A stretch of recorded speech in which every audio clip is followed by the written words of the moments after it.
माँ, ये राधिका है, तुम्हारी बहू। राधिका गांव में हॉस्पिटल में नर्स का काम करती है। बस हम दोनों में दोस्ती हो गई और हमने शादी कर ली।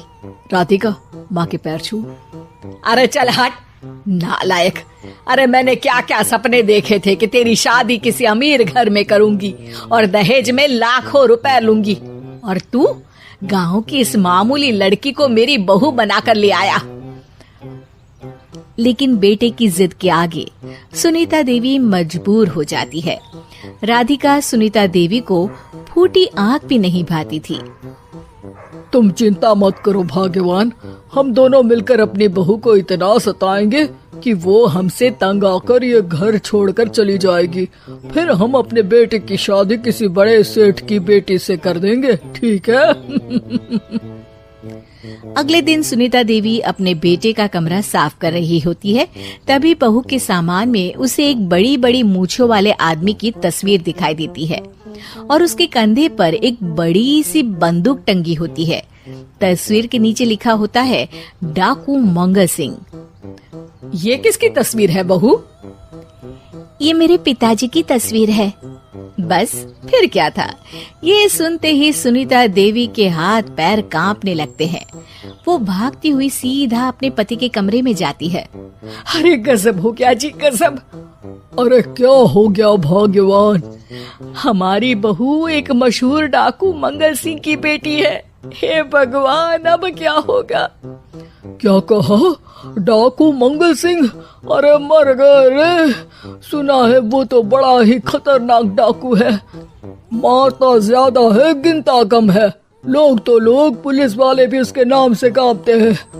अरे सुना है वो तो हर हफ्ते 2-4 लोगों का ऊपर का टिकट कटवा ही देता है। हे भगवान, अब हम क्या करेंगे?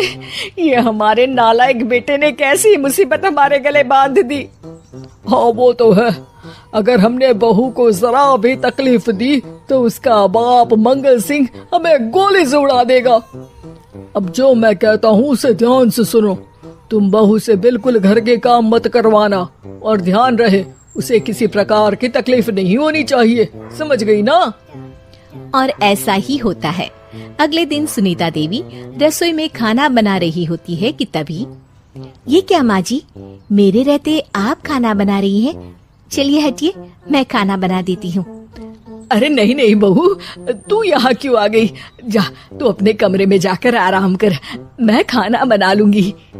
सुनीता देवी जिद करके राधिका को भेज देती है।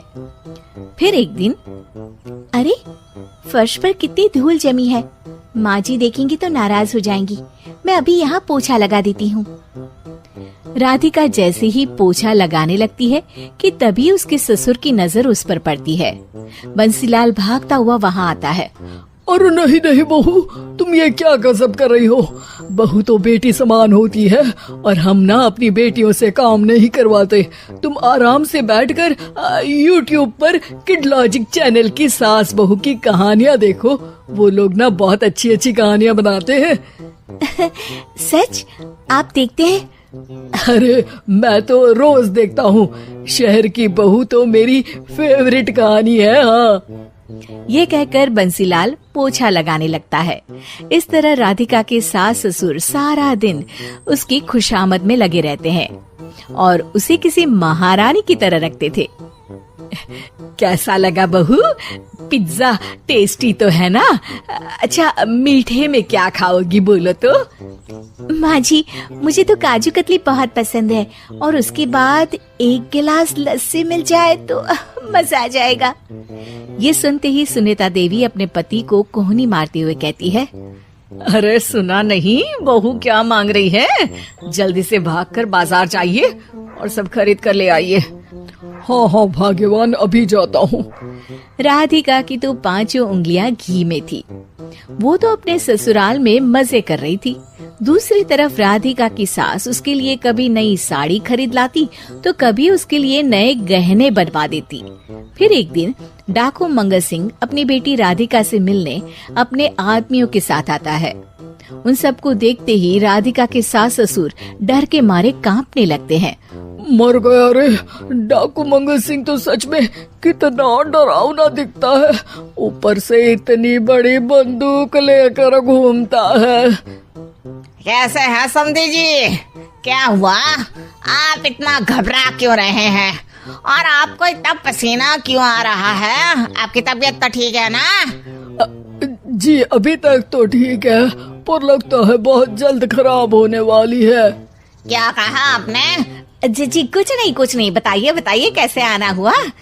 दरअसल आज आपके शहर में हमारी नाटंकी मंडली का प्रोग्राम है, तो इसी बहाने सोचा बेटी का ससुराल भी देखता चलूं। ये सुनते ही राधिका के सास ससुर हैरान हो जाते हैं। क्या कहा? आप नौटंकी में काम करते हैं?